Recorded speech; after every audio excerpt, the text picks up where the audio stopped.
up, Mike. Toronto. VK on the beat. Check. I'm in Toronto, where you wanna get the city love. I'm from Toronto, where you wanna get the city love. I'm in Toronto, Mike, we wanna get the city love. My city love me back for my city love. Welcome to episode 1315 of Toronto Mic'd. Proudly brought to you by Great Lakes Brewery, a fiercely independent craft brewery who believes in supporting communities, good times, and brewing amazing beer. Order online for free local home delivery in the GTA. Palma Pasta. Enjoy the taste of fresh, homemade Italian pasta and entrees from Palma Pasta in Mississauga and Oakville. RecycleMyElectronics.ca. Committing to our planet's future means properly recycling our electronics of the past. Getting hip to the hip. An evening for the Downey Wenjack Fund on September 1st. Save 10% with the promo code FOTM10. Pumpkins After Dark. Use the promo code TOMIC15 and save 15% this month at pumpkinsafterdark.com. And Ridley Funeral Home. Pillars of the community since 1921. Today, making his Toronto Mic debut is Claude Feig. Welcome, Claude. Thank you very much, Mike. Great to be here. Seeing the lineup that you've had on in the last little while, I'm honored to be part of it because you've had some big-time celebs and some former teammates of mine as well. So nice to be here. Well, better late than never. I was looking forward to this. I told you via email that like at night, a typical night, I won't say it because it'll actually wake up the machine here, but I'll say, okay, G word, what's the news? Mm-hmm. And often, this is just before I'm going to sleep, and I'll hear your voice. This is a recent phenomenon. I'll hear your voice giving me the CBC, the hourly news from CBC. So is this this is afternoon for me, but is this morning for you? It is, because I just worked last night, so we're doing this on a Monday. I worked overnight, and I get home at 6 in the morning, and I sleep till about 1. Usually, that's the usual routine.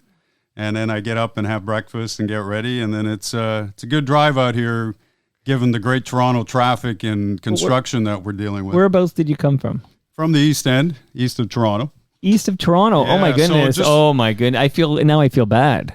No, not at all. No, it's good. Listen, and it's not as far as my buddy Mike Richards had to come out here when he comes out here. So that's true. So I got nothing to complain about. My goodness, Mike Richards had a big announcement to make. He's left terrestrial radio for a new digital streaming enterprise. He seems quite happy. Yeah, no, good for him. And I mean, in these days, and I also teach, so when I'm talking to my students and I'm trying to explain to them about the business, it's not what it used to be. It's not our business as we grew up. So when I'm trying to talk to them about, what direction they want to go, a lot of them seem to be already determined that they're going to have their own self-content and creator, much like what you're doing here. They're not really aiming for like a network gig or a radio station or TV station as we would have in the past. Some of them still get in, but it's a different mentality now because it's a different field. It's not what it used to be, that's for sure. Well, Claude, I was going to ask you, you're teaching, tell me if maybe you're not teaching exactly this, but at some point recently you were teaching radio storytelling. Yeah, so there's two, I teach at 2 colleges. I just finished teaching at Centennial, and it's a sports journalism program. It's a post-grad program. It's like 14 weeks. And then I've also taught at Seneca, my alma mater, for the last couple of years, teaching both radio and television. So storytelling, yeah, that's part of it, but it's putting together the newscast or putting together a TV cast or a story. The basic stuff that Sure. you still need to do to work in this business, and that I did for, I'm in my 4th decade now. So wow, I've done this a long time. All right. So, because when I read this radio storytelling, my brain just translates it to podcast storytelling. Like it's the same discipline. It's essentially the like you said, everything's changed. Like when you're talking to students, maybe not that you were doing it, but 30 years ago, you tried to get a gig at a radio station or whatnot. But today, there's just so few jobs in radio, right? It's just such a different landscape than it was 30 years ago. There's no doubt. I mean, when I was in school, you basically had 3 directions you could go. You could go radio, TV, newspaper. Right. And everybody had one discipline that they thought they'd be good at. A lot of people who ended up in television actually started in radio. That seemed to be like a foot in the door for some reason. That was like understood. Go do radio first, then you'll be on TV. And then if you want, you could also write whatever. Nowadays, it's all up in the air. Now you've got people, and certainly at my old place where I worked at CFTO, which we all affectionately call CFTO, you've got people who are actually reporters, who are shooting their own story, who are writing and editing their own story, and also posting an online article. Right. So you're like a 5 or 6 tool person, but not because they think you're really talented. It's because it's by necessity, because there aren't a whole lot of people left. What a difference. Like, holy smokes. But storytelling, audio storytelling is a skill that will still be valued. It just might not necessarily be on your terrestrial radio station that you Yeah, and it's interesting because some of the ones I've worked at, until I got to CBC, there's always a different mindset because, I mean, their number one goal is ratings. We want to get people listening. So we want to do whatever it takes. We're going to push buttons, whether you're a host, whether you're a reporter, whatever. When you get to CBC, where I am now and I've been for 10 months, it's a different mindset because it's not about ratings for them. Even though their ratings are pretty good on radio, it's about being transparent, trying to give people an audience. And because we're a national broadcast, I'm doing a newscast every hour out to the whole country, and you got to be mindful of the region you're in at whatever hour and that kind of thing. But you're trying to appeal to everybody and trying to give them as much information about whatever's going on. Obviously, right now, the fire situation in BC and in the Northwest Territories and everything, the flooding that happened in Nova Scotia, like all those things. And sometimes we're their only lifeline to get information, especially late at night. So I feel it's an added responsibility, and I'm not there to try to score points as far as I wonder how many people listen. We're trying to give people the information they need because that's the mandate for CBC. Yeah, you said it, the M word, mandate. And I always wondered, like, when you have a private enterprise, let's say like Bell Media, where they live and die by ratings. And here's an old phrase from the Big 8, but if it bleeds, it leads. Like there might be a tendency to build your newscasts with content that'll keep people tuned in. And we're at CBC. Now I want you to tell me, because I have my own biases I bring to this thing. I do enjoy my CBC News, but like you'd be more apt to deliver the important news, whether it's sexy or not. Right. Yeah, you're going for the for the meat and potatoes, as it were, right? You're trying to give people the goods. And you're not trying to sensationalize anything. We're not trying to, if it's a big breaking story and we do the breaking stinger, it's because it's a big breaking story, not not just because we want to say it's breaking news. Right. So, certainly on the radio side, but I think that's just the common goal there. It was very refreshing to find all this out when I got there about how they operate and what their goals and intentions are. It's just very different than what I came from the last few years, and it's been nice. Who do you write your own newscast that you speak? I do, and the thing is, with the anchors, it's not unlike television in most places. You have some stuff written for you that comes from the reporter who files their story. And sometimes you have a writer who does it for you or a producer. But when I work overnights, I'm on with one other person, a technical operator who actually helps me with getting audio clips and this kind of thing and writing some stories. So sometimes you do, sometimes you don't. It's a collaborative effort, which I think is also nice. So not everything sort of falls on one person's plate. And I think that also enhances the product because you've got more than 2 eyes on something, and you can hopefully get the best out of whatever that story happens to be. Could you name check who's on this team with you? I've had visits, for example, I've had a visit from Tom Harrington, but who's on the team? Well, Tom is he's the guy that I noticed was here a little. I don't know, I'm not sure how long ago, but it's a backyard episode, so but that tells me it's either 2010 2020 or 2021. Okay. Yeah, Pandemic time, because I did that in the pandemic. Right, of course. So he's predominantly, like, it's funny because I have filled in for him sometimes when he's away, and so I do his gig, which is usually noon to 8 at night. And the other person I work with on the overnights is a gentleman named Neil Hurlin. Yeah, I want to shout out Neil. Yeah. He's a listener of the program, and we've exchanged many notes. And I have promised Neil, so we did Tom, we're doing you, Claude, and we're going to get Neil Hurland on Toronto Mike. He says he wants to come on, so this is going to happen. And for that episode, see, I still need to explore your status because I can't tell if this is a contract that you're doing. Are you here for a short time? Are you hopefully here for a long time? I signed a contract with them last year, so it actually expires at the end of this month, but I'm already extended beyond good news. For work. Okay. For work. There's we'll see where it goes, but I'm very happy there. And Neil was one of the people who trained me on the overnights because let me tell you, there's one thing to know how to work your system, the lineup, and all that kind of thing. And for people who are geeked out about broadcasts, we're on the iNews system. So learning all that, and I used the iNews system when I was on TV, so it wasn't new to me. It wasn't a foreign concept, but you still have to learn some nuances about especially working overnights. And so Neil was the guy that worked me, helped me through that. And I had a couple other people train me as well. And now I'm sort of helping people out when they need help because I've been there. You're the veteran now. 10 months. 10 months, yeah. But it's been nice. Like I said, it's a collaborative effort there. That's what I really got right off the hop is that everybody there is in it as a team. Nobody's trying to outdo anybody. And, the bottom line is get the best story out every time. Now, you dropped the name Tom Harrington and Neil Hurland. Tom, who I've met, seems like a sweetheart, and he's got great pipes. You ever heard him sing? I have not heard him sing, but I would say he comes across as a person who would probably have a pretty good tune, yeah. He's got good pipes on him. You got good pipes on you. I'll just say your news delivery, I like it very much. Well, and Neil Hurland, I don't know if I should do the impression, but I can kind of he's got a certain style to his, I'm Neil Hurland. Like he's got a style to it. And when he comes on, I'll do more. That's the beauty of radio and anything. Everybody's got their own style. There was a time, right, where everybody was supposed to sound the same. We were all supposed to sound like Ted Knight, good evening, good news, whoever else. But I think the beauty of evolving in this business, whatever way, good and bad, one of the things is it's become more conversational when you hear newscasts.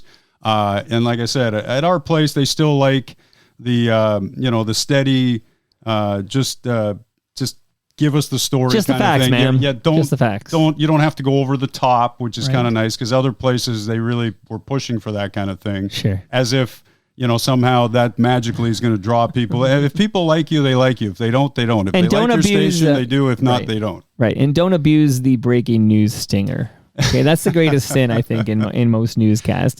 Breaking news, it's the sun has come out. It's breaking. Okay, again, if that's a mandate from above in management thinking that somehow you're going to hook people, I think a lot of people have become immune to all this kind of stuff anyway. Every time you see a breaking news, Trump got his picture taken or, whatever else happened. It's you got to raise that bar. You do have to raise the bar a little bit, yeah. Right. And also there should be a time sensitivity to it. I don't want to hear at 4 p.m. about the breaking news when that was the breaking news at 10 a.m., right? Yeah. So it's like there's got to be a time at some point it's no longer breaking, it's just news. But that's true. All right. Now, Claude Feig, I dropped the G. Did you hear that? Like you don't hit that G. Why didn't you hit the G? Because Jason Portwando told me you don't hit the G. Jason Portwando was here earlier today, and I was telling Claude Feig's coming over, and he says, don't hit the G.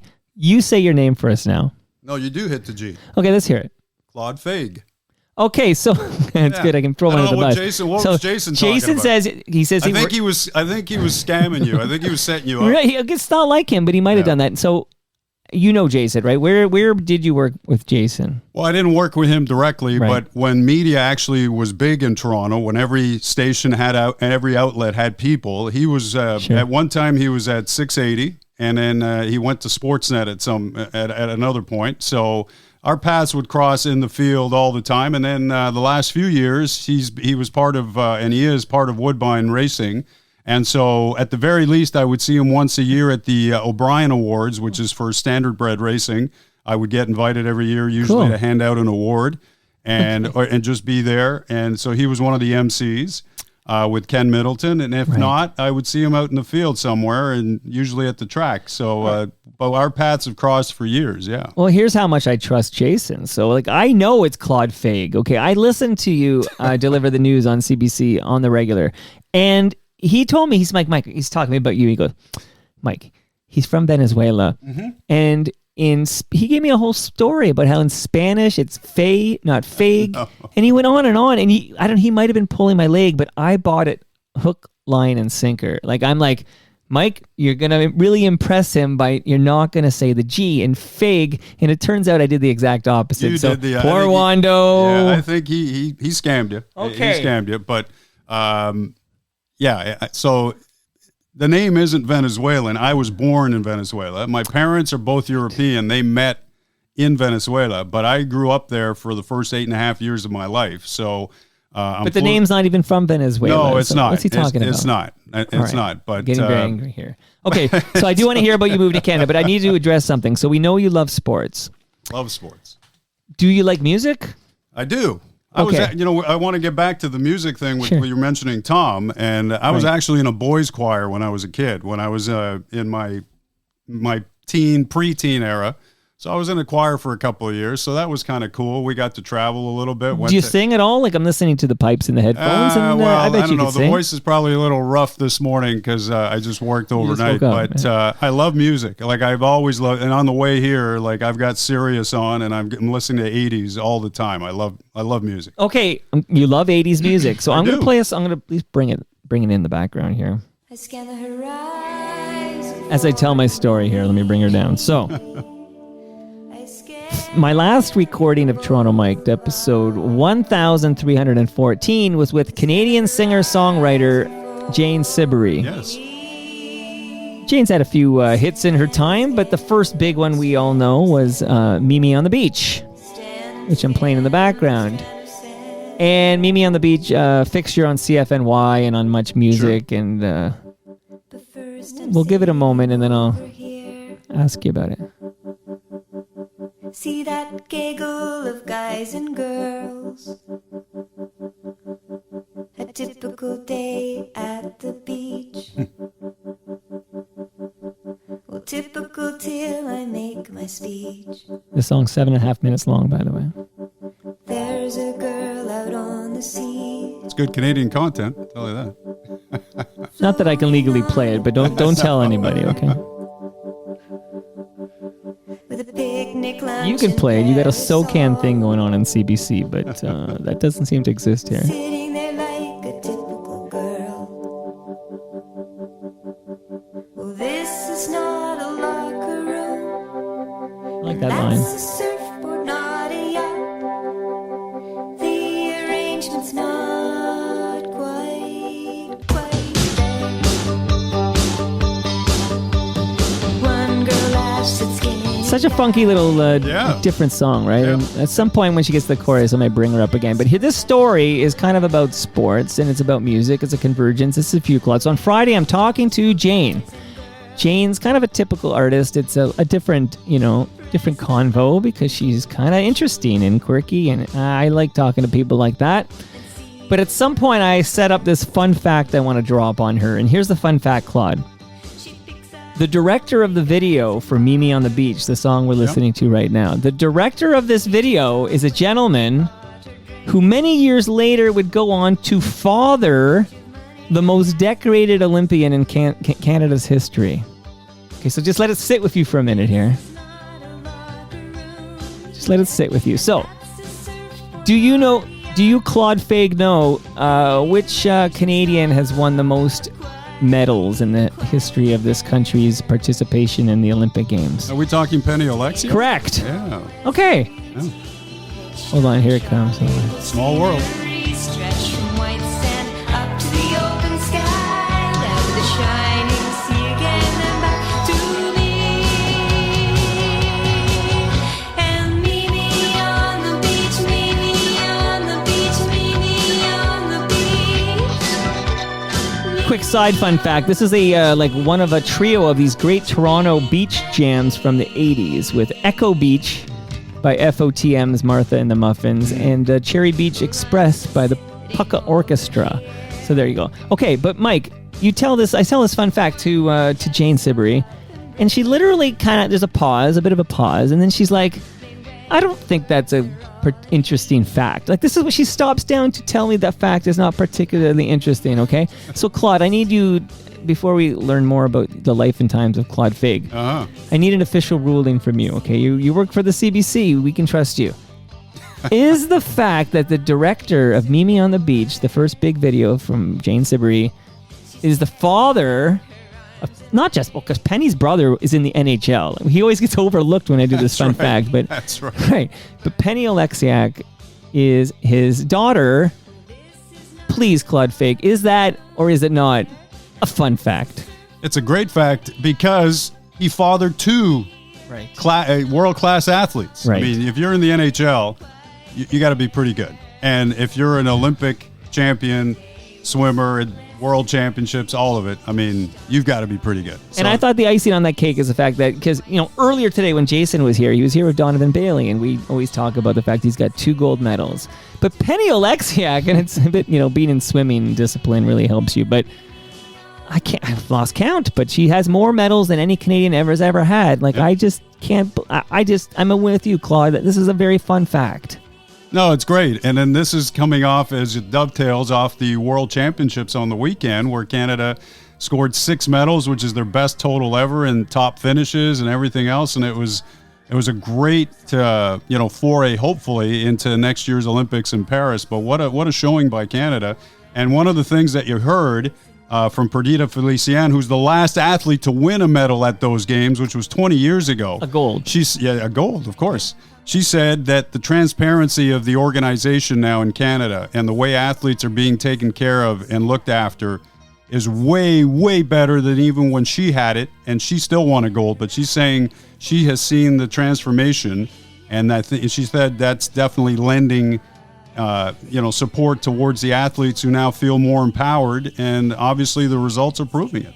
Love it. And we finished 1-2 in the decathlon.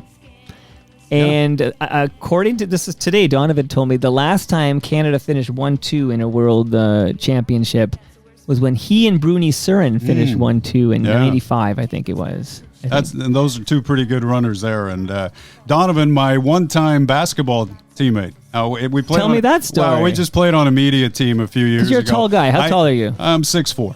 That's 6'4", tall. yeah. For me, I'm 5'9", so 6'4" sounds tall to me. No, it was kind of fun.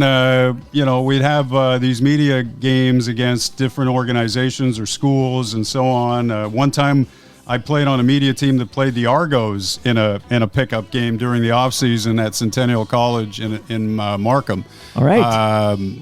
And it was a Markham Road, but it was pretty cool to be on the floor with Donovan. I'm looking at him going, this guy won 2 gold medals. Like, this guy's a stud, and he's playing ball. He's just good athlete. He loves playing basketball. Yeah, he's a good athlete. And I think that's also a common denominator with a lot of athletes that you see. They may excel at one sport, but they're just good athletes because they can excel probably at a few sports if you had the chance. Like the story of Brendan Shanahan, as great a hockey player as he was, Hall of Famer, apparently he was a better lacrosse player. He and his brother Mimico represent. That's right. That's right. I'm in lacrosse country here. Yes, I am. And I covered lacrosse for many years with The Rock. It's going to get to that. On absolutely. TSN. And so, but just hearing some of the stories, the guys like Gary Roberts and Joel Neuendijk who played out in Whitby, and apparently, and their lacrosse program is pretty good out there. Yeah. My son played for them for a little while. Wow. And I mean, those are athletes. Those are people who can, excel at more than one sport. They happen to pick one that made them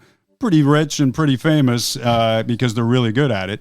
But you find a lot of times these athletes are really good at a lot of things. Oh, yeah. And wasn't it Dave Winfield was drafted by 4 professional 4 sports, teams? yeah. I think 3 sports but 4 leagues, I think is how it works. That's right. But, all 4 majors, well, not all 4 majors that you're not counting hockey, obviously. But, he was not drafted in hockey for the record. Baseball, basketball, football. But it was 2 basketball leagues that drafted him, I think. Well, I mean, it was, I know. Was that ABL? When does, I don't know.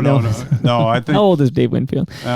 Okay. He'd be in his Okay, so Dave 70s, Winfield obviously drafted in baseball. He was also drafted by the NFL into the NFL, I believe.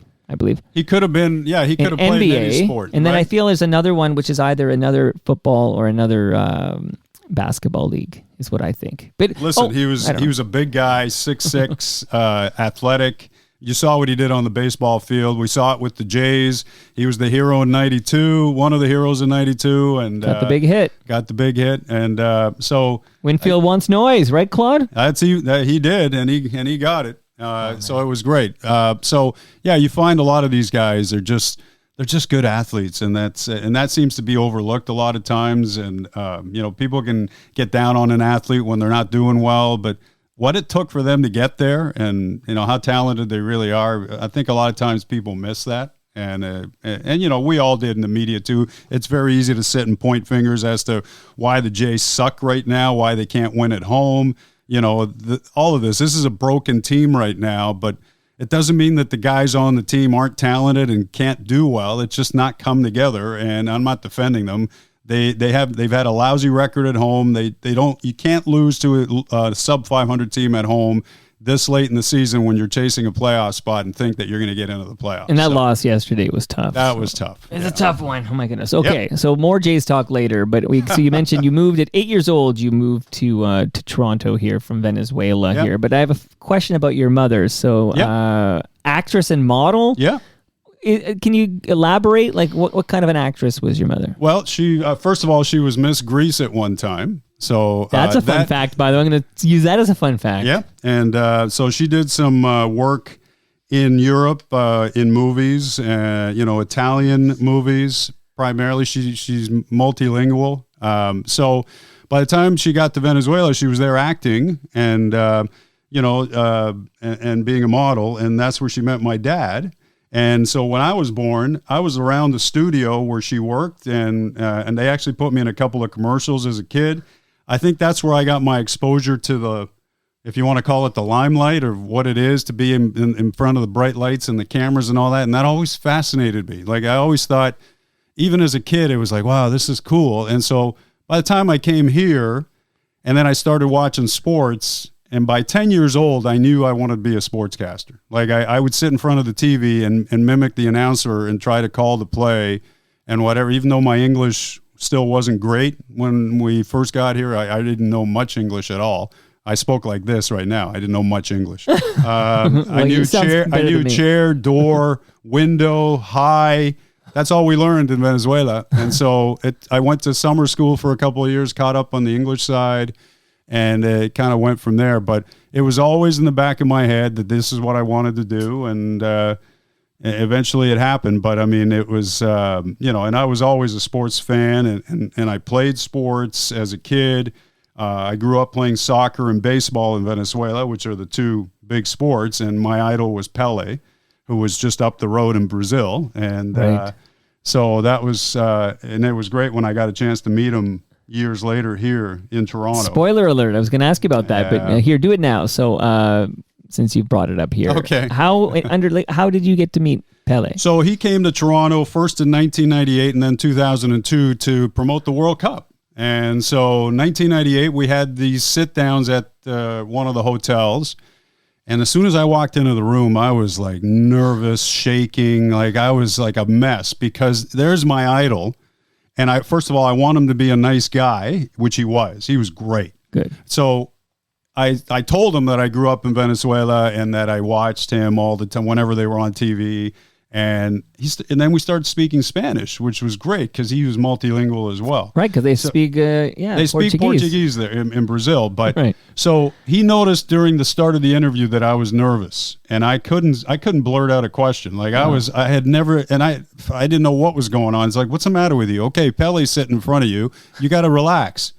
And he talked to me and he said, "Hey, Claudio." He called me Claudio, which is my real name. Right. He said, "It's okay, está bien, todo está bien." Like, he settled me in, and then it went from there, and it was amazing. It was a great interview. That's like my most treasured interview ever. And that's also where we found out more specifically, because I don't think a lot of people knew, how he got his nickname Pele, because his real name is Edson Arantes dos Nascimento. Now, that wouldn't look good on the back of a shirt. But apparently, when he was a kid, he'd get in the scraps in school, and the kids started calling him Pele, because in Spanish and Portuguese, Pele means to fight, pelear, Pele. So he said, that's how I got my kids started calling him Pele, and the name kind of stuck. So I thought that was really cool, too, that he told me, and I think other people probably knew, but and then he came back 4 years later to promote the '02 World Cup. Right. And then he sees me, and it's like, oh, God, I hope he doesn't think I'm an idiot, because the interview wasn't great, whatever, the first time. Like, it was for me eventually, but initially, the initial meetup, as soon as he sees me, hey, Claudio, how are you? And that's amazing. He remembered you. remembered me. And and this time we did a stand-up interview. Yeah. And it gets better, because we did a stand-up interview in front of, there was a few people there, and I didn't mind that. And I see somebody and there are a lot of people taking pictures, because it's Pele. Of course, they're taking pictures. Right. When we're done with the interview, one of the photogs comes to me, and she worked for the Toronto Star, and I can't remember her name, and I wish I would, because she did me an unbelievable favor. She said, I took a couple of pictures of you interviewing Pele. Do you want me to send them to you? Wow. And I said, oh, yes, please. And now it's framed in my at home in my office, and it's like it's one of my. And there's another keepsake, because he signed something for me, and I have that picture with him. And of course, we lost him this year, and that was tough. But it's an amazing keepsake for me, and I'll always cherish that day. Unbelievable. Okay, so before you get to meet Pele, you said you went to summer school, you caught up with your English, and then it's you mentioned earlier that it was Seneca. That's where you went to study radio and television? Eventually. So I grew up in North York, and I went to grade school, Rockford Public School, shout out. And then in high school, I went to William Lyon Mackenzie in North York. Quick aside, the Rockford Files has one of the greatest TV theme songs of all time. I just want to point out. It's great. So good. As a kid, I used to watch that show. I loved the car he drove. Yeah. But I just I don't know, I just got hooked on that show, but the music for sure. And Mike Post. What theme song did he not write for any TV show in the last 30 years? Oh, it's funny because you mentioned Mike Post, because he's done them all, but he also, of course, did Law and Order, right? As a Mike Post jam, right? Yep. And Law and Order Toronto, I found out, is filming. Somebody I know is going to be like an extra. Okay. In Law and Order Toronto, filming tomorrow. Okay. So shout out to Mike Post, who he's composed a TV theme or two. But okay, so Rockford, back to Rockford. Yeah, no, that's where I learned to play basketball, because when I came here, I was not a big kid. I was not tall and lanky. I was very short and kind of stubby, and that was just another sport that we got introduced to. I also got introduced to floor hockey, which I loved, and I had never seen hockey in my life. But basketball, I played I made the team, even though I didn't play much, but it was just fun to be around it. And then then as I started to grow, that's where my passion for basketball, because I played tennis and I swam and I did different things. But once I got tall and in high school, and I realized basketball is a sport I want to play, and that's what I stuck with. And so that became the signature sport for me. There were no club teams like there are now, which I think is great for the kids. They have so many options to be able to play somewhere else. Putting on a high school uniform was a big deal. And so to be able to suit up for my high school basketball team was great. And then I got a chance. So what would happen is I would go to summer basketball camp in Parry Sound, a place called Manitowoc Basketball Camp, which was a great place to go. And they'd bring in current NBA players or coaches. They brought in George Karl when he was still coaching in the CBA. Right. So pre-NBA, this guy, you would run through a wall for this guy. He was that motivating a guy. So you got to see players, and one of the Boston Celtics of the mid-'80s, Gerald Henderson, who was a point guard, who was on a couple of those championship teams. So he came up. And so by that point, I had grown, and I went from, in grade 11, I went from 5'10" to 6'2" over the summer, and then I grew another inch in 12 and 13. Nice. I still had a grade 13 back then. Yeah. And so, my love for basketball, and then one of the counselors there asked me to come play at Seneca, so like a slight recruiting job. It's not big money, nothing going on, but I wanted to keep playing, and so I went to Seneca and I played there. So I just love this. I still play. We have a men's league. We didn't play, obviously, during the pandemic, but I've been playing for the last 20+ plus years in a men's league, 2 men's leagues out my way once a week. So. Any other medias of the members of the medias of the member? That's how I talk. Yeah. That's why I'm not on CBC. But any other members of the media that you bump into in these men's leagues? No, not out my way. But it was when we had that media team that we would play different organizations for charity and so on. Then you'd have everybody get together. Brad Fay. Good FOTM. Yeah. And like I said, Donovan was on one of those teams. Right. Like we had different guys, and so it was a lot of fun. But always great when you see, and especially if you're covering basketball, you'd know who the guys are that probably played it because they're so passionate about it.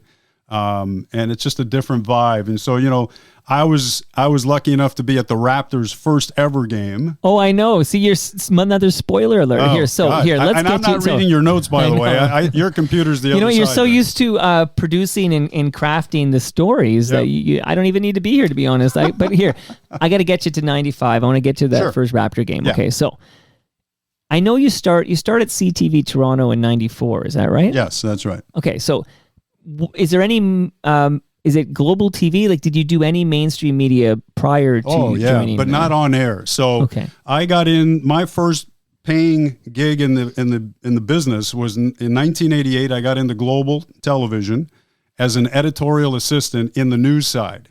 Right, so it was just to get my foot in the door. I had tried after I graduated from school. Things, it was tight to get in. I mean, there were jobs, but it was just very tight because they wanted people with experience and so on, and I get it. So just a sidebar, you talked about your buddy who's doing the background work. I did that for a couple of years out of school. So I was in a lot of stuff as a background, also as a stand-in, also as a double. Can you name one, like something we might have seen? Okay, well, we can find you in the background of. Okay, well, and I went back in the last 5 or 6 years as well. So I've been in shows like Suits and Designated Survivor. Those are big shows. Yeah, but back in the mid 80s, I was a one-day stand-in on 3 Men and a Baby, which was the Tom Selleck movie. I was supposed to be a stand-in for him because I had the duster like he did, but they never used me, and it was let me tell you, I got to watch Leonard Nimoy as a director. Right. Yeah. And watching, and this was a Disney production, so everything was like bang, bang, bang, on time, let's go. And they were shooting at what is now Scotiabank Plaza downtown when it was still being built. So all those scenes that, if anybody's seen the movie, when they're in this elevator going up and down, and everyone's seen the movie, Claude. Right. So there's a movie everyone of a certain age has seen. So that's the building. But the great thing that day was, and Ted Danson was in the movie as well, Steven Guttenberg. But so the two of them were drawing a lot of attention the day I was there because the women were just fawning all over them, and understandably. And Ted was in the midst of Cheers, having a great run, and Selleck was having Magnum PI fame. Yeah. So people were lined up across the road, and they would periodically go over and sign autographs, and then go back to work. Like, nice. I thought that was pretty cool. But so I got a chance to see that and be around a lot of A-listers. Burt Reynolds. I was around Burt Reynolds twice for 2 different movies he shot here. Right. And let me give you a quick story, buddy. I got stories all day, but I don't want to eat up your time. But he came and shot a movie here where he played kind of like a serious detective.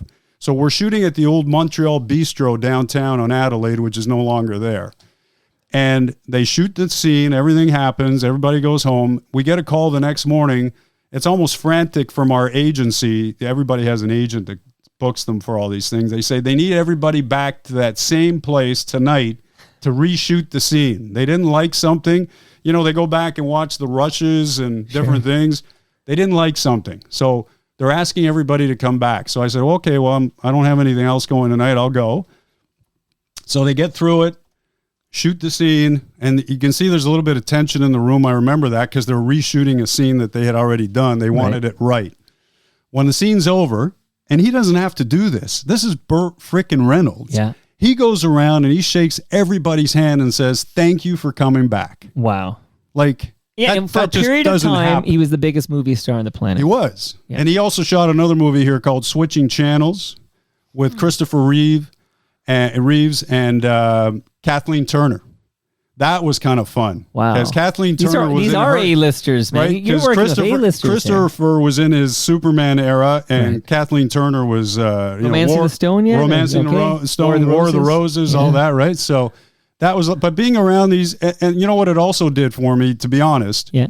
It didn't. It made me realize I don't get blown away when I see them. Yeah, it's cool. Hey, that's a big star, big star. But I think it also taught me a little bit of self-control, so that when I started interviewing big name people, excluding Pele when I lost my mind, you were still nervous. I met Dr. J, Larry Bird, Michael Jordan. When I interviewed those guys, Patrick Ewing, whoever it was. Yeah. There was a bit more of a calm demeanor because I had been around people who were pretty famous, and you just try to control yourself a little bit, not act like a goofy preteen, which is what I did with Pele. I totally get it. It's no, listen, once I had Chuck D on Toronto Mike, you don't get nervous talking to Paul Langlois or whatever. There you go. So. No, it's great. So again, I had thought for a while to actually maybe pursue a gig behind the scenes in TV production with the movie, because there was so much being shot in Toronto at the time. And I talked to some of the people. I actually talked to the production people behind the scenes saying, hey, so what's this like? Like, they said, well, it's great money-wise, but we don't have a life because we work 20 hours a day, and and then you're not guaranteed your next shoot. You have to get, and these people, when there were still payphones, they used to be on the phone between shoots trying to secure their next gig. Like, that's how cutthroat it was, because nothing was guaranteed. So it opened my eyes up to that side of it, and I never had an interest to be an actor or anything like that. So it was just more about being in that environment. I thought was kind of cool. But let me tell you, and I know there's a strike right now, and the writers and the actors, those people work their buns off. They do a lot, and they commit a lot of time and effort. And the big time celebs get paid a lot of money, but all these other people behind the scenes, they're not getting paid millions of dollars. You're so right, man. It's a hustle. It's a grind. It's their career, and they do a great job. And I hope they get this sorted out, because there's a lot of good people in Toronto right now hurting because there's no work. Well, my first question was, how can Law and Order be filming? I thought because Handmaid's Tale, all these things have shut down filming. It's because if you sign the contracts before the strike, I guess you are obligated to fulfill the contract or whatever. Right. Okay. So that one got under the wire. That kind of makes sense. I guess that's why TIFF's still going to go. They're going to have TIFF here, even though a lot of stars may not come in, but no, it's an interesting business. People don't realize how hard these be and how long the hours are. It's great when your face is in front of a camera, but everything that it gets to get to that point is amazing how they do it. Well, it's like when you dream about being a professional. Like, I have a son right now he's decided he's going to win. He's going to help Canada win 4 World Cups. He's really big on soccer, whatever. But in his mind. In his mind, is he thinks he's gonna be like I don't know, Alphonso Davies. Like, this is, but awesome. Yeah, but dream big, man. Dream big. But it's like when you want to be an actor and you're younger, it's like you're gonna be Tom Selleck or Burt Reynolds. Like, you never think you're gonna be that schlub who whatever with the small scene who's get on the payphone and find out when's he's getting his next gig so he can make his rent payment or whatever. Oh, that's true. And listen, a few years after that, so it was kind of full circle moment for me. Years later, they recruited a lot of the sportscasters in Toronto to be on a show called Players, which was an ESPN show about a football team. They were shooting it at the Dome, and they asked a whole bunch of sportscasters to come down and throw a couple of lines at a couple of the actors. So we all did that. And that was kind of fun, because now I was actually an actor for that scene, for that day, not behind the scenes. They had extras and different things, it was all the setup, and it was like I felt really comfortable because I had been in that sphere in the past. And as it turns out, when they ran that episode, they cut all of us out. This is the other fun fact about being in television and movies. Your scene doesn't always make it. And for some reason, they cut everybody out. Aww. They didn't like us, I guess. They didn't like the Toronto sportscasters. Yeah, that's a good point. Like, when you film your scene and you tell your family and friends that, hey, I'm in this movie, and then there's that, what if you don't get to see the movie till it comes out, right? Because you're not a big enough star to get that privilege. So it's like, do you want people to come see it? What if? Like, you need to go opening day to confirm you're in it before you tell your friends and families to go see this movie. You'll see me in it. Yeah, so I saw myself a few times as an extra in some of the movies I went to see, like Police Academy 4 I was in. that was shot down around here as well. It's down at what is now Humber College. Okay, is that for? Okay, because definitely the first police academy. That's the they're all shot Commandant Lassard. Yeah. They were all shot here. Now it's funny that you're following Steve Gutenberg everywhere, right? Because he's in right. Police Academy. He was in everything in the 80s, and 3 Men and a Baby. Yeah, Short Circuit. God, he was in and everything. I think Short Circuit 2 filmed here too. I don't think the first one did, but the second one did. But he might not be in that one. That Police Academy 4. Yeah. And I had watched the first few. It's like, I can't believe I'm in this movie. Yeah. And I'm watching it in Hightower. Of course. He was a big man. Like, he was an ex-football player. He was 6'8". I saw him and I went, holy crap, this guy is big. He was a big guy. Tackleberry's in that. I'm trying to think of my but I had a bit of a crush on Leslie Easterbrook. Of course. Everybody did. Everyone did. But there was an unknown actress who was on her way up in the movie. Can I guess? You want to guess? I'm going to guess Janet Jones. No. She's in a police academy, right? She is in a police, but okay. no, it wasn't her. Maybe so 6. I'm watching this. They're shooting this scene kind of a bit away. Are you sure we're talking number 4? Oh yeah. Okay. Definitely. Keep going. Yeah. So they're shooting the scene, and I'm looking, and at a distance, and I'm going, wow, there's a blonde girl in there, like a blonde actress, and she's doing a scene with. I can't remember who she was doing the scene with, but all the guys were like, wow, she's really good looking. She's really nice. When it was done, and a couple of years later, we realized that was Sharon Stone. Okay. That's a fun fact, too, right there. All right. So I now my brain wants to, I didn't confirm this on Google, but I feel like Janet Jones was in Police Academy 6. You're probably right. I think she was in a police academy. Remember, and when I talked to the people there who were doing these movies, I said, you guys keep doing these. Why? They said, we've got them written up to 8 because people still want to see them. Yeah, and I think it stopped at 6, but they had it written till 8.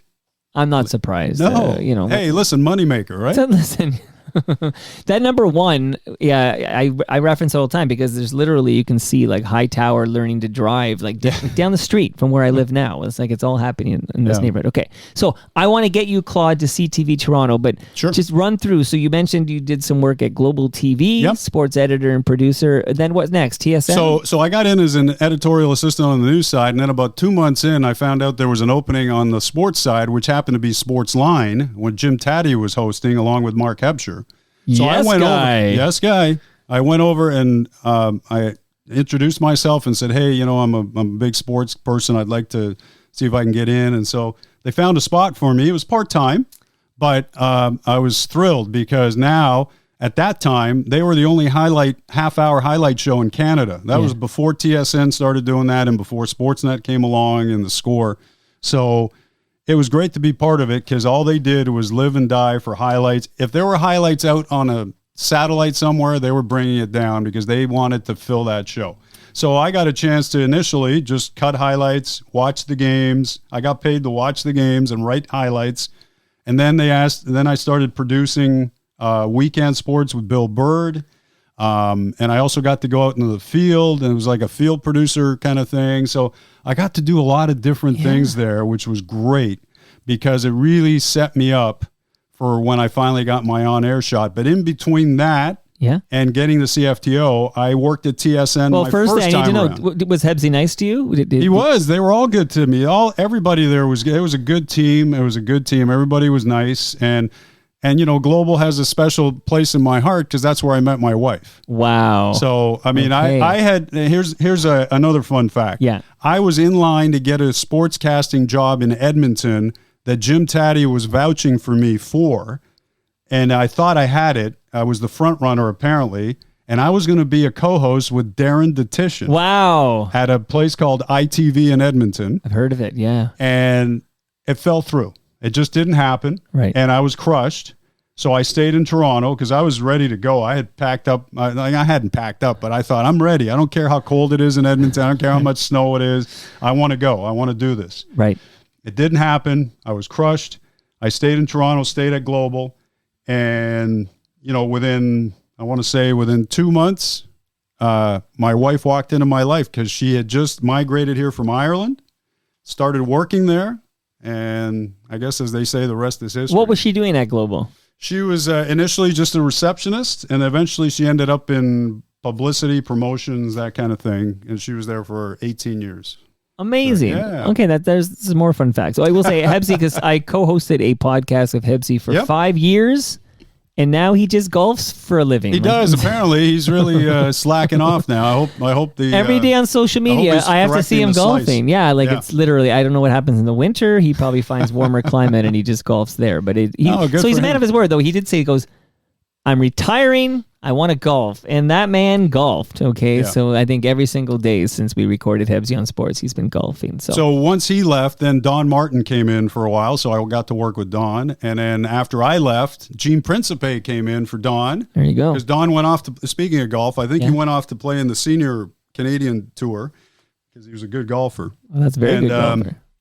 So I mean, that show for a while carried a lot of weight.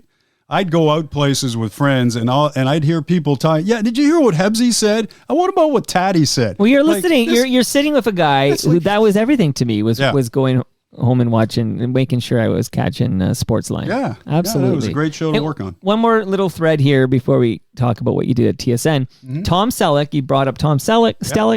Tom Selleck. Not Bob Selleck. Not Gordon Tom Bob. Selleck. Okay. Not Gordon Bob. Yeah. Right. Bob should be an FOTM because Gord's an FOTM many times over. I got to get Bob on the show. Okay, So Tom Selleck, Burt Reynolds, Jim Taddy. What did those three men, and apparently you at the time, what did you guys have in common? The Duster. Yeah, great mustaches, right? Absolutely. I just want to point that out. And I didn't do it because I had a mustache since I was probably 17 in high school. People thought I was older. When we'd show up to play a basketball game, they'd all be looking like, "Hey, wait a sec, this guy looks a little old to be playing high school," and I was the same age as they were. I just had a stash early on in my life. I don't know why it came in. Okay. But I actually posted a picture about a month ago on Threads, which is, I'm not on it a lot, but a picture of me and Davis Schneider of the Blue Jays. Right. With that duster. And I said, I think the reason for his success is probably the duster. And the irony of those pictures is that we're both the same age in the pictures. Oh, that's right. Yeah. I got to. I'm a little older now, but at the time, when I took that picture and when he took his, we were the same age. That's wild. All right. Now, it's funny that you went to the land of Gino Retta because you said, I got to follow all the mustaches. Sure. And you heard there was a great one at TSN. And let's shout out also, he's an FOTM, Gino, but let's shout out Jim Van Horn as well. But, great mustache. JVH. Nice guy, too. All of them. Oh, yeah. All sweetheart. of them. Yeah. So, what were you doing at TSN and Fan 590 before we get to the CTV? And then I have a little treat for you regarding the first Raptors game. Okay. So, at TSN, I actually got a call from an ex-Globalite, Mitch Azaria. Who's an FOTM. There you go. See, I'm going to keep dropping names. I love the FOTM. So he called me and said, we're looking for production people for this new show for Dave Hodge show called Inside FOTM Sports. Dave Hodge. There you go. Come on. It's happening. So I got on board, and I was anything from a chase producer to story editor, different things. And that was great experience because now I was doing it at a network level. And a couple of times I got out into the field as well, which was kind of cool. One of my wins that year for the station and for the show was they had been trying to get Marv Levy when he was coaching the Bills. They had been trying to get him in a double ender to talk to Dave, and there was never the right time. There always seemed to be a problem with timing. And I don't know if the Bills were just playing hardball or whatever. The Bills were in the midst of that 4 Super Bowls in a row. Of course. We didn't win one, but they were still a pretty good team. Very good teams. So they said, why don't you go down to Buffalo? We'll send you with a cameraman to Buffalo, see if we can line this up in person. So I went down there, talked to the PR guy. I'm a nobody. I'm just a production dude. I have no clout. I can tell them about the show, but they're in Buffalo. We're in Toronto. They don't know what TSN Inside Sports is. So I'm just trying my best and just saying, look, we just need him for a few minutes. Like I just started pleading, and we got him. Got him. And when I called back here and said, we've got him, they were like super excited because it was a big get. And I mean, Marv Levy's was a big deal, not just because of the Bills, but obviously his time in the CFL. Everybody knew who he was. So anyway, that was pretty awesome. Cool. Yeah, that was another teaching point for me is how to try to work your way to getting an interview or getting somebody to sort of. Sometimes you got to beg for the interview. Well, I didn't quite get on my knees, but it was it was pretty close. But sometimes, you have to kiss a little butt, and that's an unfortunate fact of life for anything, right? But, okay, so we're talking about this great Bills team of Marv Levy, of course, Jim Kelly is quarterback, and then we have I think we're talking about 30 years ago. Okay, didn't you feel like Marv Levy was old 30 years ago? Didn't you? Like I distinctly Listen, remember thinking they had this old white-haired guy coaching the team. 30 years ago, he was old. He was a good coach, though. He was a good. Everybody respected him. They loved him, and he was old school. But he's still here. Like, this is my point. Like, he's a guy you think he must have died 25 years ago. No. Marv Levy is alive today. How old do you think Marv Levy is? He's got to be in his 90s now, no? 98 years old. Wow, good for him. God bless him. May he live forever. No shout out to Ridley Funeral Home here. No, I mean, he was just a good coach, and he was an intense guy, but he was old school, and he got results, and I know they should have won 2 of those I know we can revisionist history and all that. They obviously wide right is one that. Well, if you win that, you might win another, but that's the only one they really. They had another game that they were in against. I think it was one of the games against the Cowboys that they could have won. But either way, they had not how I remember it, Claude. Well, it's not like I was a huge Bills fan, but they were a good team, and they should have won against the Giants. They just didn't get any breaks. They just did not get any breaks. No, and Thurman Thomas, didn't he forget his helmet or something? There was a lot of we are own worst enemy stuff going on with that team. Yeah, but they made their fans want to shout for different reasons. Yeah. That's right. That's good reference there. That's right. Make me want to shout. All right, so. Fan 590 quickly too, because we've had a lot of Fan 590 alum on this show. But, I saw that recently. You had Scott Metcalf here, right? Twice. Once to do the the 30-year history of the Fan, which was in fact here. I'll show you this quick here because it's right beside me. But he gifted me. Oh, very nice. 1430. That's when I was on the air. 1430. Okay, and in here it's like they talk about the BBM ratings and for the Fan 1430. I wonder if your name's in here somewhere. No, I was only a part-timer, so it was great because I got in.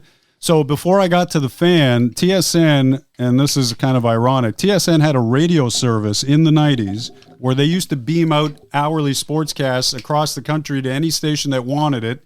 They could download it and run it in their own newscasts.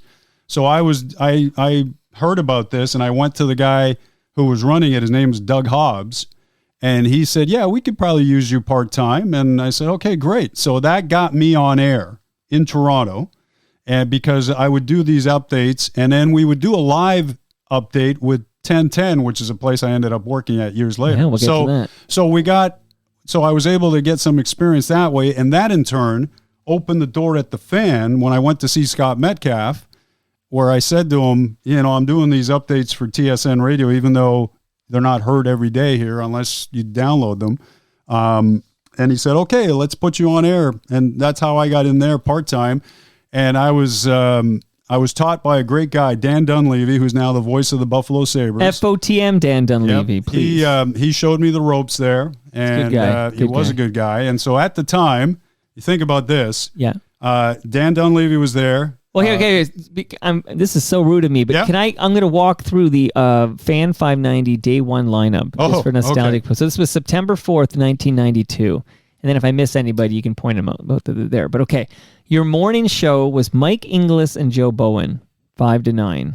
This is Day 1, okay? Mm-hmm. Then FOTM Mary Ormsby and FOTM Steve Simmons, 9 to 11. Then FOTM Damian Cox and FOTM Gord Stellick was like noon to 1, I believe. Then FOTM Dan Schulman with FOTM Barb DiGiulio, 1 to 4. Like, that's crazy right there, because you're going to point out Dan Schulman was there, for goodness sakes. Yep. Crazy. Then non-FOTM Bob McCowan and Jim Shaky Hunt. Mm-hmm. I don't know what that is, 4 to 7 or something, maybe 5 to 7, whatever. But then Mike Hogan, FOTM Mike Hogan, and then FOTM Jim Richards and FOTM Norm Rumack were doing like 10 p.m. to 2 a.m. Crazy, right? And yeah, Scott Metcalf was the executive producer and sports director. Right. So he gave me in. So by the time I got there, which was about a year later, so I was doing nights and weekends, which is what you do when you break in. And so, Dan Schulman was hosting with Shaky Hunt. And who else? Oh, so I had Barry Davis as a tech op FOTM behind the glass. Right. And Strombolopoulos was a producer there. Right. Like, you think about a lot of people who got on air that were there.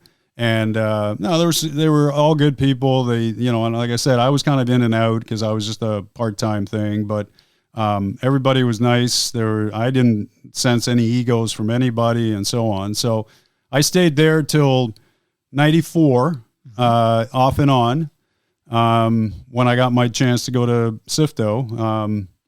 And Shout out to Dana Levinson. Oh yeah, She calls it CFTO too. So Yeah, I know it's so an she's- insider thing. right. One of my teammates, great person, and yeah, she was great to work with for many years there. You know, it was just it was a great foot in the door for me, obviously, to get on TV. But I mean, that place was like a second home. I think for all of us who worked there, it hurts us so much to see where it's gone because of cutbacks and everything else in the industry. But you had to be like a second family because we were there a lot and together. And, you know, it doesn't mean that people didn't kind of rub each other the wrong way from time to time, but that's also being part of family, right? But it was a great environment. There's a lot of good people there. Yeah, And, you did 17 years there. Am I right? Yes, that's right. Right. Okay. Yeah. So because I do want to ask you about a few people you worked with there, but I do want to play a clip because we know. All right, let's get ready to raise the curtain here in Toronto, the home opener. Let's join PA announcer Herbie Kuhn. Okay, I'll break it down. I think there's like an instrumental before.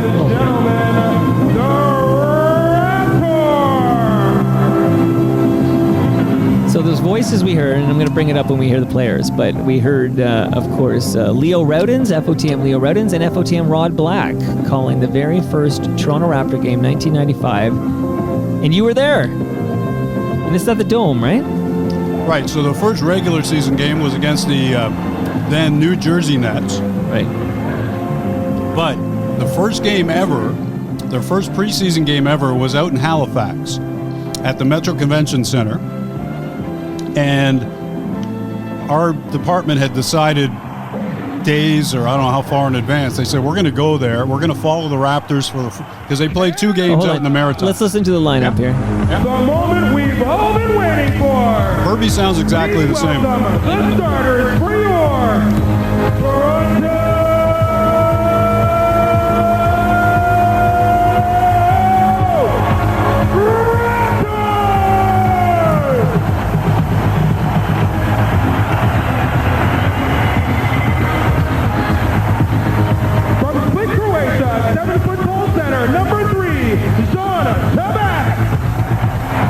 On to back. From Villanova, a 6'9" forward, number 54, and Pinkney. Out of Tennessee State, a 6'11" forward, number 34, Carlos Rogers. He was an interesting cat. From the University of Arkansas, a 6'4" guard, number 21, There's a guy. Yeah, little did we know. Yeah. a 5'10" point guard, number 20,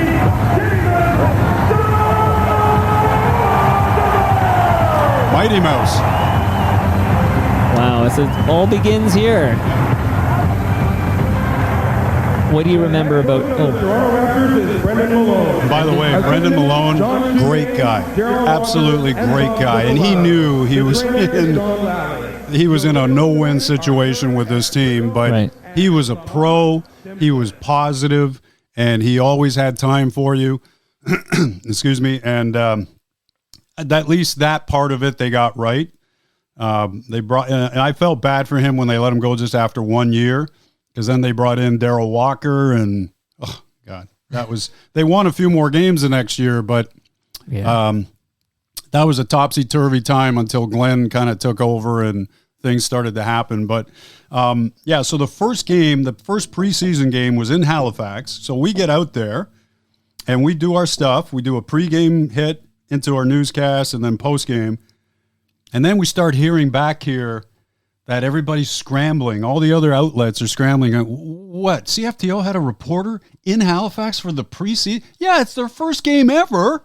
So why wouldn't we? Which I loved it. I loved the fact that it was me because I was obviously a big basketball guy. Yeah. So I was living the dream because I had always thought and hoped that Toronto would get an NBA team at some point. So I'm actually sitting there watching the Toronto team play their first ever game, which was cool. And they win, and everybody's excited, and they scored like 120 points, if I remember. It was like everything went great. And then the next day, they move on to St. John, New Brunswick, and they played the Sixers both nights. The next night, they're in St. John at Harbor Station in St. John, New Brunswick, and they lose. And then it kind of comes back down to earth pretty quick. But by the next day, a lot of the other stations had scrambled people to get in there so that they wouldn't miss out because they saw what we did the day before. So kudos to our sports department at the time, Jerry Dobson, and everybody for saying we're sending somebody out there because this is important. And I was obviously very thrilled. And then obviously watching the first game, even though it was the Dome and it's half empty, kind of didn't have the ambiance, but to have an NBA team, because they had exhibition games there in the past, but to have a home team playing in a real game, and it didn't matter who they were playing. They were playing New Jersey Nets, whatever. It didn't matter. And then they win. And it was just a great feeling to see NBA basketball had finally arrived in Toronto.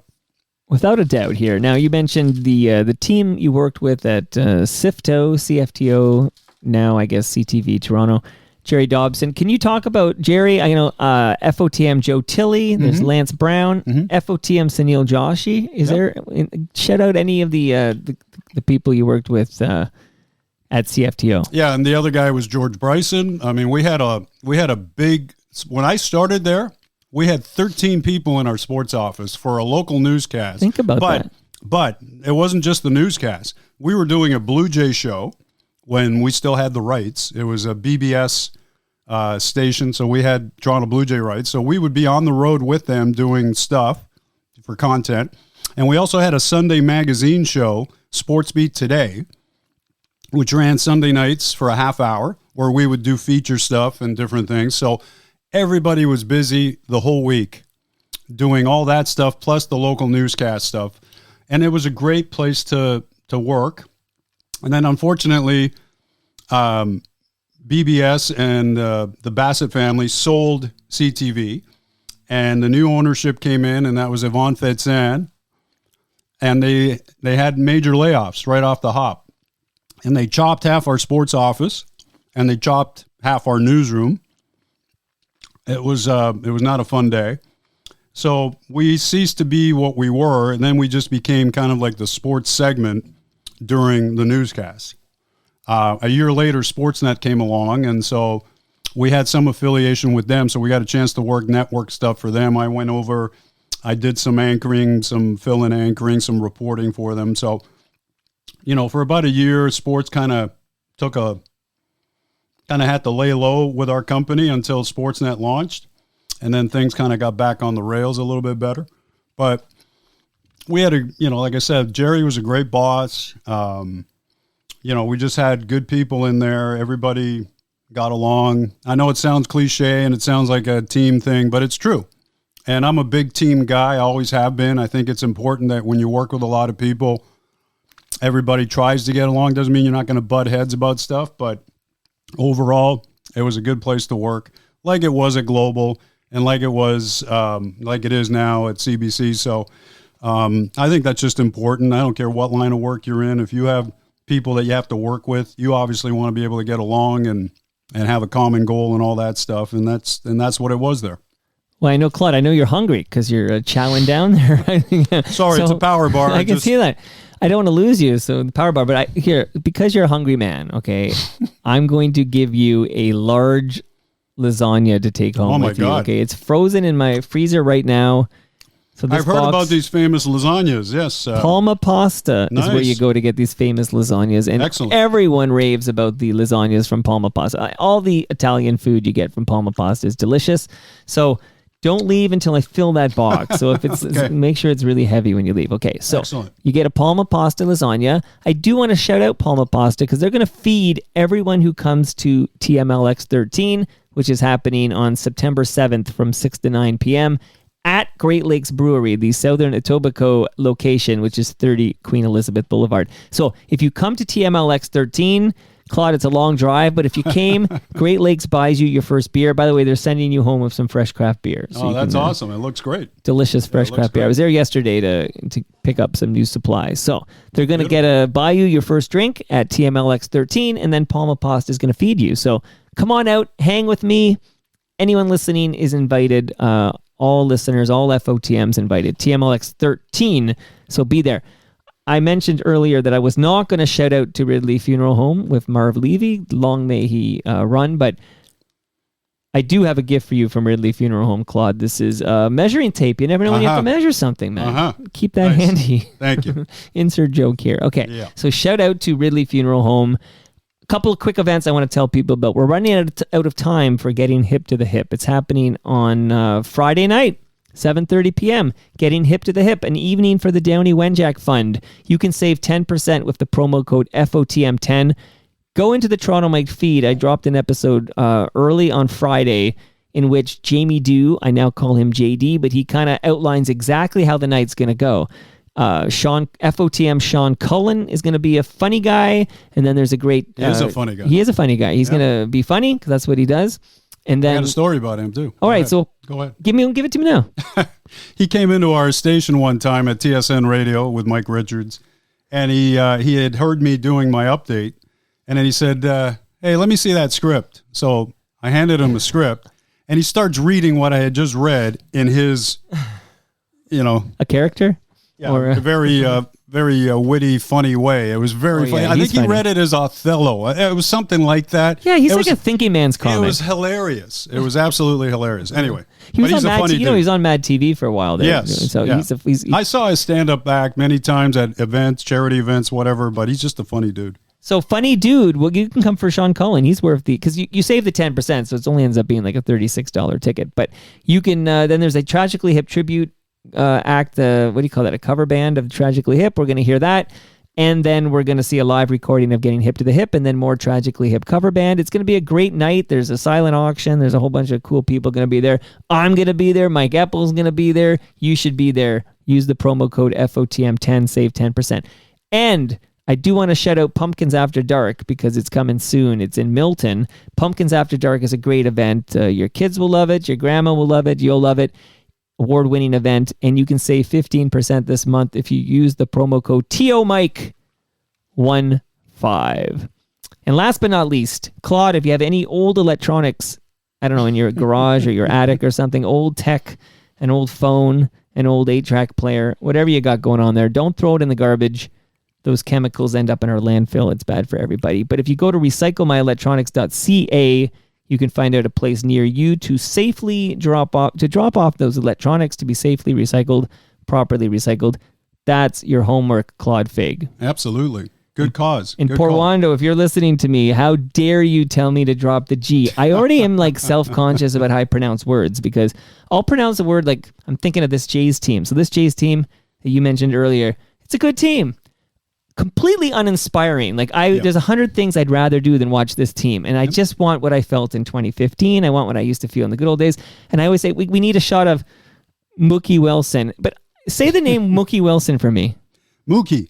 Yeah. It's Mookie Wilson. How come I can't say the name Mookie Wilson? I'm saying Mookie. It's Mookie. I'm screwing it up. We all get caught with some word that we can't spell out that everybody looks at. What do you mean you can't say that? Say brewery. Brewery? Say it again. Brewery. You have to enunciate, which is what I get paid That's for. why you're at CBC. Yeah, brewery. Because you guys some people it rolls off the tongue a lot easier. Just a quick thought. You mentioned Jays. Yeah, because Blake Bell wrote in when I said you were coming on. Blake Bell, he's got a great Twitter account, which is basically this day in Dave Stieb history. Yes. It's really good. Yes, I follow it. It's very good. He would love any question, anything you want to share with us about covering the Blue Jays. Okay. Well, because he's a Dave Stieb fan, retire 37. Retire 37. That's all I have to say. There's no reason. But we have no numbers retired, right? They had Alomar's number retired, and now it's unretired. Well, they sure did unretire that. Do you have any idea what's going on there? Well, I mean, Hicks is wearing the number now. Yeah, well, no, that's unretired. You're absolutely right. But I don't remember the Jays retiring a number. Yeah, he was the first guy, first player, first and only player. Everybody else they put up in the level of excellence. Right. But his number was actually retired. What a fall. That's like an O.J. Simpson-esque fall from grace. Well, yeah, I mean, it's unfortunate because when he was here, he owned this town. Yeah. He owned this town. He was here 5 years, and he was... Yeah, he was the greatest athlete, by far, even bigger than Wendell. Like, Dougie. you name it. I mean, they had some great athletes here during that time because the Leafs were a pretty damn good team too. You had Yeah. Dougie, but it just seemed like Alomar owned the town. That's all. And he won 2 championships with this team. Yep. He was a clutch. He was and beloved, right? Like totally beloved.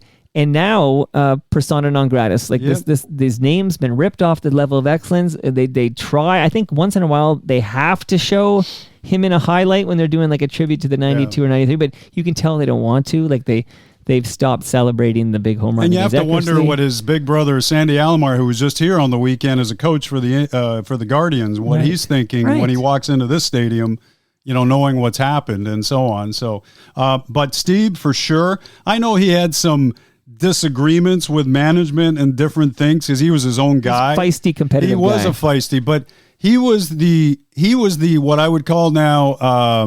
He was the original. Who's the pitcher now with the Jays? Who can't get it? He doesn't get any run support. He's starting tonight. I don't know why I'm blanking out now, but Okay. anyway. But I get your point. I'll get you the name. But the fact is that Steve, through the early years when they weren't very good, he was awesome. I mean, he was winning on a losing team. And then finally when Bobby Cox came in and they started to turn things around and they didn't need him to be fantastic because they had guys who could hit. And then he kept winning games and he was an all-star, like all of it. He finally got his no-hitter, a few years later. Yeah. But there's a guy, he's the all-time winningest pitcher in franchise history and his number's not retired. Nobody's going to match his numbers. Nobody's going to match his win. It's not a franchise that retires numbers. No, but so if you were going to do it with any of the players that you had, he has to be there. Roy Halladay has to be there. Gosman pitches tonight. Yeah, it's Kevin Gosman. I don't know why I blanked out, but 'cause because that's the way the whole season's lasagna gone. in your mind. I blanked out on times at this season because it's like it's unwatchable.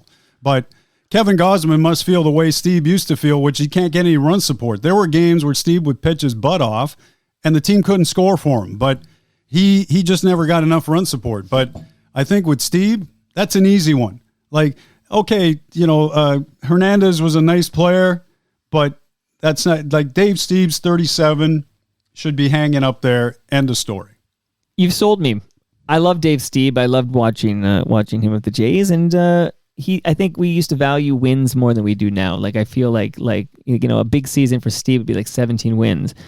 Where then you'd be like, Jack Morris had 21 wins or whatever. he did. I think now we've kind of evolved that wins are not the best indication of the quality of a pitcher. Well, I mean, because you could still have a high ERA and have a lot of wins, but the thing is, if they value pitchers so much that they're giving them the gazillions of dollars to play every fifth day, you still have to. It's still a vital part. So if a guy's going great, like analytics out the window, if somebody's pitching a 2-hitter through 6, you leave them in. Like that was old school. Now, oh no, they're coming around third time through the order. They haven't figured them out all day, but magically they're going to figure them out on the third try when somebody's throwing, bullets all day. I'm not a big fan of analytics. Yeah, I'm not a big fan of analytics. We need a new law, like a new rule in the Major League. You cannot pull a pitcher who's pitching a no-no. Like that should be like a blanket rule. Hello, unless Tampa they're Bay injured. Rays, Dave Snell, World Series, must-win game. Let's pull him. He's only given up 2 hits. Let's pull him, and then they lost. Right. Good for them. Well, I'm old school with you, man. Yeah. So great run you had at CTV /TSN there. That was a good long run. But why did it end for you in 2011? So in 2011, I got an opportunity like Mike Richards did, like a few of us did, to go over and work at TSN Radio because it looked like it was going to be a new challenge. It was within the same company, so I wasn't leaving the company. I just thought, and it was going to be eventually in the same building that I was in, which was great for commute-wise and all that, and familiarity. And it just seemed like a good idea. One of those, it seemed like a good idea at the time. And it did initially. And then things just kind of went south. Everybody, they started trying to make too many changes. And they thought somehow that, launching this new station, we were going to beat the Fan within the first year, which was ludicrous because the Fan had a 20-year head start. And then just a lot of things just went south. They started making all these changes and different things. And it just never panned out, and it was unfortunate. And then they had, in my case, they had Bell bought another company, So they likened it to, or they said the reason I was getting let go was because of this merger with another company and cutbacks and whatever. So they bought me out, and that was after 2.5 years there. And they actually did me a favor because it just wasn't going great. And and you've heard this story from a few people who worked there, including the aforementioned Mike Richards. So, just some things just you kind of scratched your head on, and then talking to a lot of the people that they brought into that station who were dedicated, lifelong radio people who were scratching their heads going, what are they doing? That's when you knew there was a problem. Like, I was a TV guy who came back to do radio. I had been doing TV most of my career, and I was still going to do TV with TSN, so I didn't give up the TV altogether. But just for whatever reason, things just kind of went sideways there, and it was unfortunate because there were a lot of good people who came over there, and it just never worked. It wasn't quite as bad as what they experienced years earlier when they did the team. But you know what? The way you're 1050. The way you're speaking about TSN in 2011, very similar to the way Mike Richards is in this group too. But like Paul Romanuk or Jim Van Horn, the way they would talk about their experience at the team, which you're right, it was like, I don't know. It was only a year, literally a year, and then they pulled the plug. Yeah.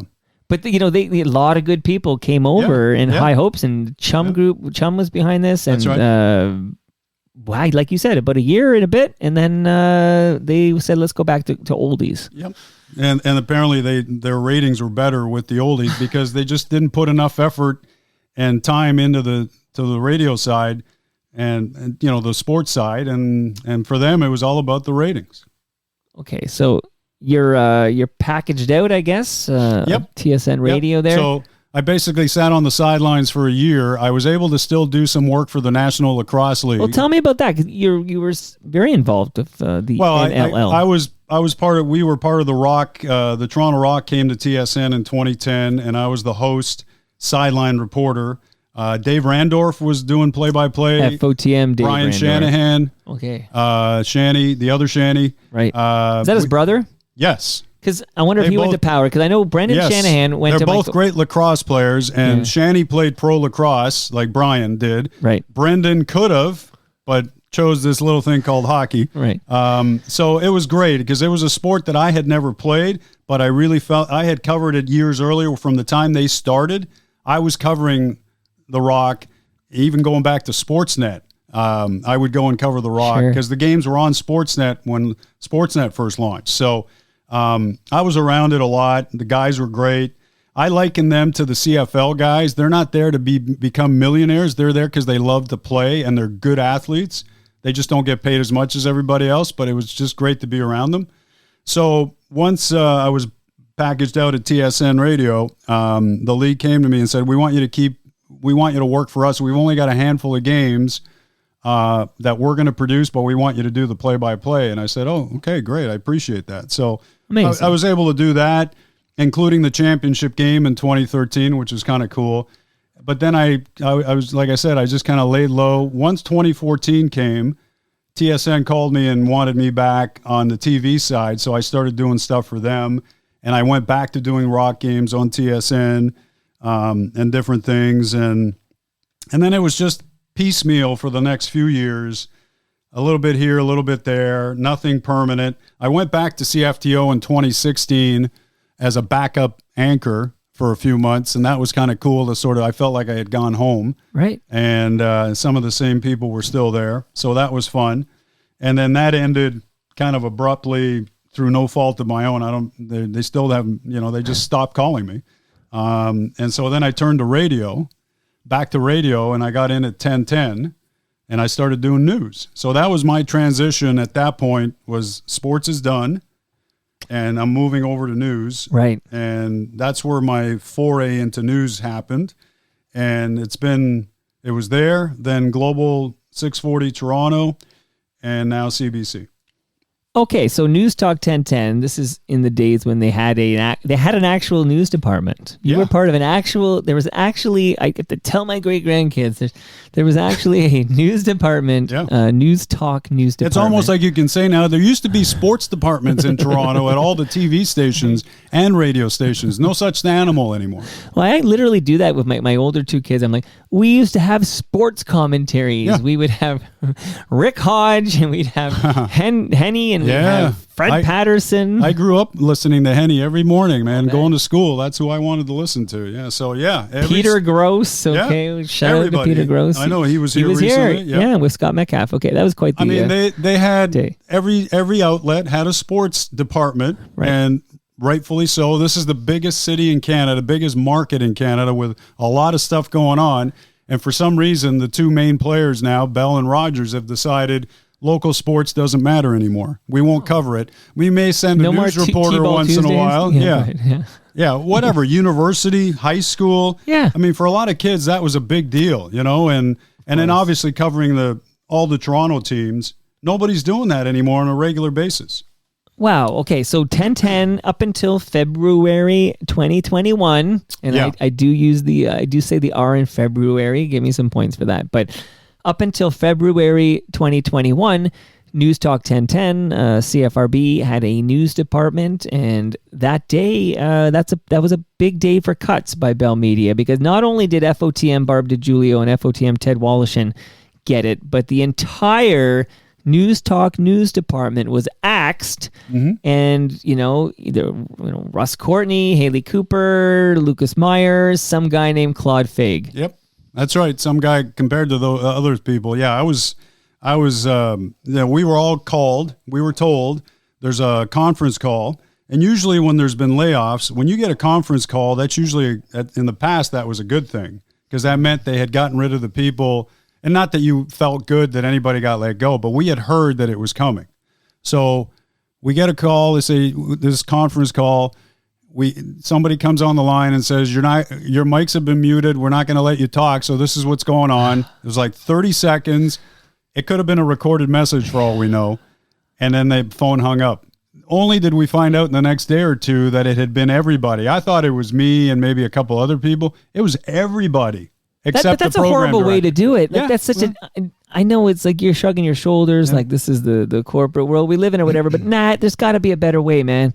Like, you're letting someone go, their livelihood, you got kids, you got a mortgage, et cetera, and you're losing your job without come on a conference call to hear recorded. Your services are no longer required. I'll give you a folder. I'll give you a better one, too, for both radio, not just at Newstalk, but on the TV side where they had layoffs as well. They told some of the people there that they had to stay another month before they could get their package. They needed people to fill the air slots. So imagine being the one that gets told, you're gone, but you still need to come into work for the next month so that you get your package. And that's how you get a half-assed performance. That was pretty cruel. Pretty cruel. Yeah. But I think the way they dismissed you on February, whatever it was, February 2nd or whatever, 2021, that was a pretty cruel way to let somebody go, tell them that their livelihood is... yeah, but you know what? I had gone through it. Like, to me, the bigger kick in the butt and in the gut was the first time in 2013 at TSN Radio. That encompassed everything I had done, and that was like a 20-year career with the company. So that one hurt a lot more. The second one still hurt, but it didn't have quite the same impact. I could see that. I felt worse for the other people who had been there for a long time, who were the full-timers and who had young families or were getting married, or like, that's who I felt bad for. And as it happened, within a couple of months, I was able to, make contact with 640 because I knew a couple of people there. And they were happy to bring me in. So I started there in April of that same year. So I was basically on the sidelines for about 3 months. And I wasn't even sure then if I was going to continue in this business. It was the, sit back and think about life and what do you want to do now and all this. And I'm not getting any younger. And so all that stuff went through my head. And did you think about, driving a truck? Like, how... seriously, like you're thinking, I'm going to go work at a warehouse nearby and do whatever to make money. Well, I mean, And- people like I'm 'cause thinking of people do Storm that. and Norman Rumack or Scott Ferguson. There's a whole bunch of cats from the sports media Yep. game who Howard Berger works at a funeral home. That's right. But it's not Ridley Funeral Home, so don't you dare go there. Come on, what are you doing here? But yeah, sometimes you got to do what you got to do, and if your Yep. job's if you can't pay your rent and feed your family with a job that doesn't exist, you got to do something else. No, you got to keep working. You want to work, and I wasn't going to sit around. And so I honestly thought for a little while there that maybe I'm done. And like I said, I was able to connect with Global, and they had some good people. Jason Chapman was a guy FOTM that- Jason Chapman. Oh, you know him? Okay, good. Yeah. I'm not dropping names here because it's like You it don't just have a happens list to of be people FOTMs that I there. worked with. Right. So he brought me in, and I was there for about a year and a half, and then this opportunity at CBC came. So for a change, I actually walked away on my own terms from Global, which was kind of nice, and they were very good to me about there was no animosity or anything like that, which was great because you just never know. But yeah, Good. so I've managed to continue my career, and I'm very thankful and grateful for everything. And I just love broadcasting. Like, I love sports. If I could go back to sports, I would. And periodically, you get sports items into a It's newscast. got to be a anyway. big item. Like Like last night, the Elks finally won at home for the first time in 4 years. I Like didn't know that's newsworthy, certainly for people in Alberta. But like, this poor team hasn't won a home game since October of That's 2019. wild, They right? finally won. Wow. World track and field championships. I mean, obviously what Canada did. So you do get a chance to talk some sports. The Canadian Open this year. Nick Taylor with that unbelievable Sure. putt. Stuff like that. So it's still kind of nice to be able to mention some sports stuff once in a while. But you're not doing it with the same frequency as you've been used to in the past. But think about this: even doing that is more than what the two sports radio stations in Toronto do, because they don't even do sports updates anymore, it just blows your mind when you think about that two sports stations who talk sports don't do sports updates. And that you listen to stations in the States, and there's nobody that's not doing sports. ESPN, whatever their show is, they have updates. Fox, updates. Like, it's crazy. Like, this is where we've gotten to in Canada, which is just, and I'm going to be biased because I'm a sports guy in my heart. The fact is, you have a lot of things to talk about here. How do you not have people doing updates is crazy. Yeah, I mean, I've seen the cutbacks. If it's not your core programming, like if it's not the actual Blue Jay broadcasts on Sportsnet or the things that around that, they're just not spending money on it. Yeah, and that's the bottom line, right? Literally, the bottom line is they don't want to spend money.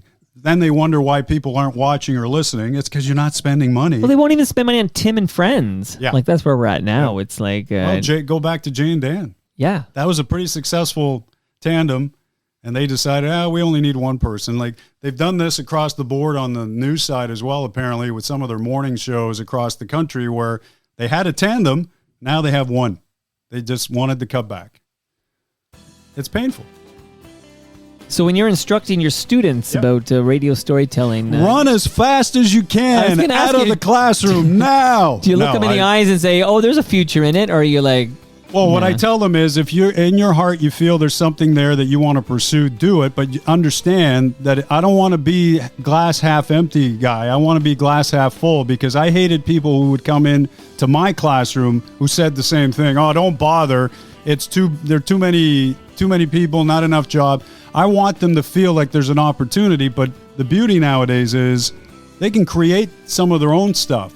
They don't have to work at like as you said, a terrestrial You can do it yourself if you have the drive. Like, a guy like me. Mike in Toronto. Yeah. like that kind of stuff. I'm literally doing it myself right now. You are. And Claude's witnessing this. There's no one here to help me. I'm staring in your basement right now. Yeah. That's a nice coat rack you have over there, by the way. Yeah. Claude, I enjoyed this very much. Thank you. It was from great. now on, I'm going to nail that G. It's going to be Claude Feig. I'm going to nail it. I actually did that. I did that one time. Brad Fay and I were hosting Sportsnet Central, which is what it's called now. And I said, "Hey, welcome in. We're the two Fays. I have an extra G, or I have an extra G note or something." I made reference to it because it was Fay and Feig. which can be a tongue twister. But anyway. Rumor has it he might be returning soon to celebrate 25 years of Sportsnet. That's a rumor, so don't go spreading that rumor. But the return of Brad Fay and maybe Jamie Campbell as well. Nice. So, good guys. That'll Both be good guys. Well, you're a good guy. You've earned that lasagna. You earned that. Can't wait. That beer. The beer and lasagna tonight, man. It's on. Let's go. And that brings us to the end of our 1,313th show. I thought it was 15th. Oh, yeah. What did I say? I said, you know what? Thank you I know for being the here. numbers You know can what? be tongue twisting, yeah. And that... I thought, wow, that's a lot of You know what, shows. Claude? I'll fix it in post. And that brings us to the end of our... You know what? Now I'm actually going to go in real time. I'm going to go see...